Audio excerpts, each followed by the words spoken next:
भारत की नारी शक्ति पर केंद्रित इस विशेष कार्यक्रम में राइजिंग इंडिया सी शक्ति में उपस्थित केंद्रीय महिला एवं बाल विकास और अल्पसंख्यक कार्य मंत्री श्रीमती स्मृति जुबिन ईरानी जी, नेटवर्क 18 के editor in chief Shri Rahul Joshi ji, हमारी सभी बहनों और बेटियों, गणमान्य अतिथियों, नेटवर्क 18 से जुड़े सभी मीडिया कर्मीगण, सभी को मेरा नमस्कार, जोहार।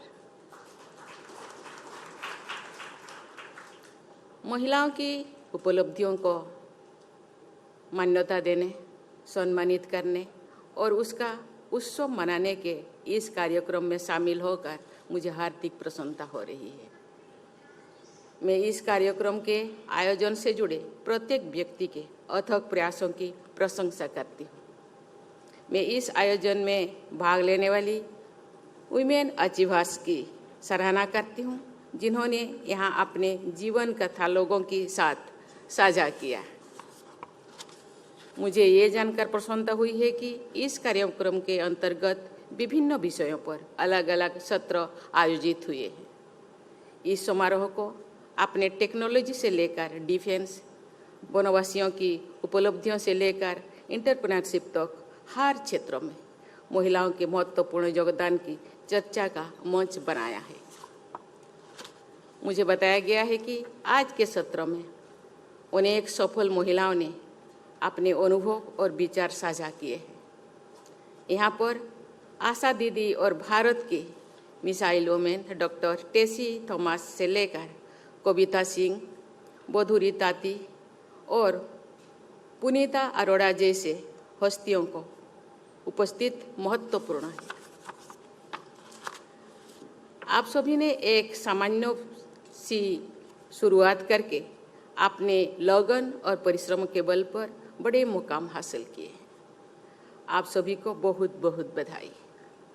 मुझे पूरा विश्वास है कि आपके अनुभव से उन लाखों लोगों को प्रेरणा मिलेगी जो विभिन्न चैनलों और डिजिटल प्लेटफॉर्म के जरिए इस कार्यक्रम से जुड़े हैं और आपके बारे में जानकारी प्राप्त कर रहे हैं। देवियों और स्वजनों, आज जब हमारे देश अमृत काल में प्रवेश कर चुके हैं, तो अब इस कार्यक्रम का आयोजन अत्यंत ही प्रासंगिक है।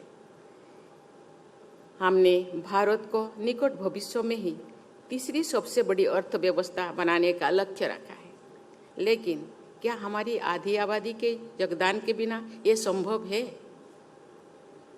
ये प्रामाणिक तथ्य है कि विश्व की प्रमुख अर्थव्यवस्थाओं की विकास यात्रा में वहाँ के सभी वर्गों, सभी क्षेत्रों की भागीदारी रही है। कुछ राज्यों की वर्कफोर्स में महिलाओं का पर्याप्त प्रतिनिधित्व है, लेकिन बहुत से राज्य ऐसे भी हैं जहां उनकी संख्या काफ़ी कम है। मैंने पहले भी कहा है कि स्त्री और पुरुष एक ही गाड़ी के दो पहिया है। अगर एक पहिया ठीक से नहीं चलेगा तो गाड़ी भी ठीक से नहीं चल पाएगी।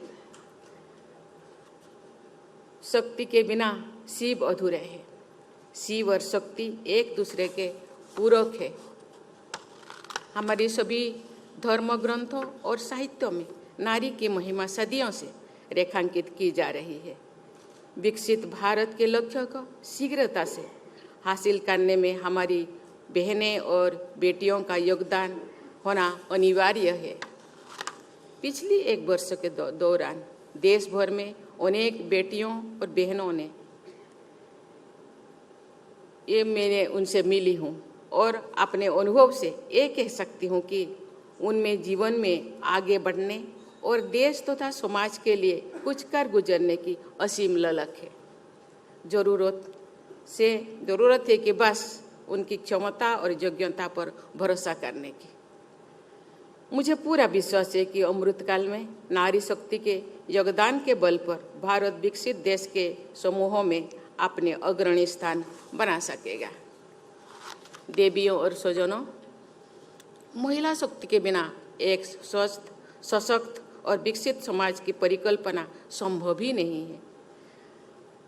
हम धरती और भारत भूमि को माता के रूप में संबोधित करते हैं। विद्या धन बल के लिए हम माँ सरस्वती, माँ लक्ष्मी, माँ दुर्गा की उपासना करते हैं। प्राचीन काल से आधुनिक भारत तक तो हमारी इतिहास महिलाओं के योगदान की गाथाओं से भरा हुआ है। गार्गी, मैत्री, रोमसा और ओपाला जैसे विभूतियों ने, विदुषी नारी ने से लेकर रानी लक्ष्मीबाई, अहिल्याबाई होकर रानी बेलू नाचियार और रानी चेन्नम्मा जैसी वीरांगनाओं के योगदान के उल्लेख के बिना हमारे इतिहास अधूरा है।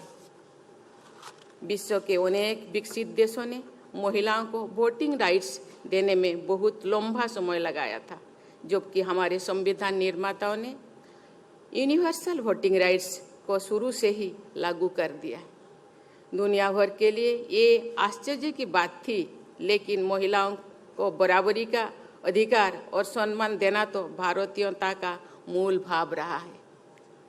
भारत में मुख्यमंत्री, प्रधानमंत्री, राष्ट्रपति, इन सभी महत्वपूर्ण पदों पर महिलाएं विश्व के कई विकसित देशों की तुलना में पहले से ही आसीन रही है। नारी का सम्मान हमारी संस्कृति का आधार रहा है। यब नार्यस्तु पूज्यन्ते रमन्ते तत्र देवता, ये हमारा सूत्र वाक्य रहा है। नारी के गौरव में आस्था रखने वाली हमारी परंपरा में अनेक साक्ष्य मिलते हैं कि जब जब नारी का अपमान हुआ है, तब तो पूरा समाज ने एकजुट होकर ऐसे कुकृत्य की भर्त्सना की है और अपराधियों को दंडित किया गया है। आज भी ऐसे दुर्भाग्यपूर्ण घटनाएं होती है जो नारी समाज के हमारे सनातन मूल्यों के सर्वथा विरुद्ध है। मुझे विश्वास है कि नारी के प्रति आदर भाव से युक्त हमारी व्यवस्था में निहित न्याय की शक्ति के बल पर नारी शक्ति सदैव आगे बढ़ती रहेगी। बेटियों और बहनों को सम्मान तथा उचित अवसर देना हमारी परंपरा है और हमारा दायित्व ही है।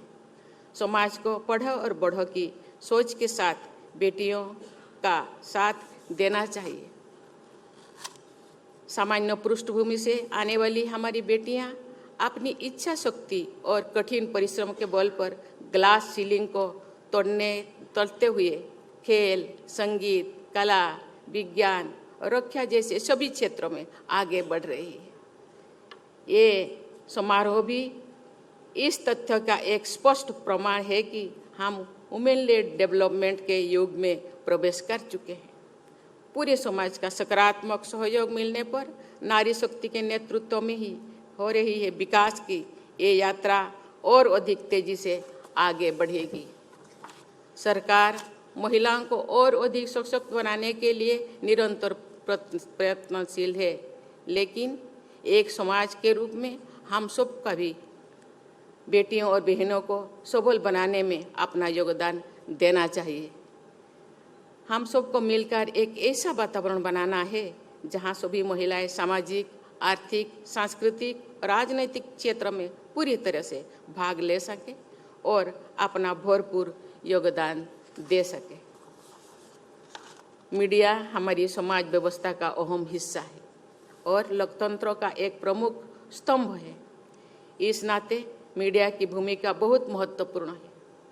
मीडिया का काम समाचार प्रसारित करना ही नहीं है, लेकिन लोगों को शिक्षित करना और सकारात्मक दिशा में ले जाना भी है। मुझे खुशी है कि नेटवर्क 18 ने इस दिशा में एक खास पहल की है। अपने अपने क्षेत्र में सफल महिलाओं को ऐसा मंच प्रदान करने और उन्हें सम्मानित करने के लिए आयोजित ये समारोह प्रशंसनीय है। मुझे विश्वास है कि इस समारोह से प्रेरणा प्राप्त करके अन्य संस्थाएं भी आगे आएंगे और महिला सशक्तिकरण के हित में ऐसे आयोजन करेंगे। बहुत बहुत धन्यवाद। जय हिंद, जय भारत।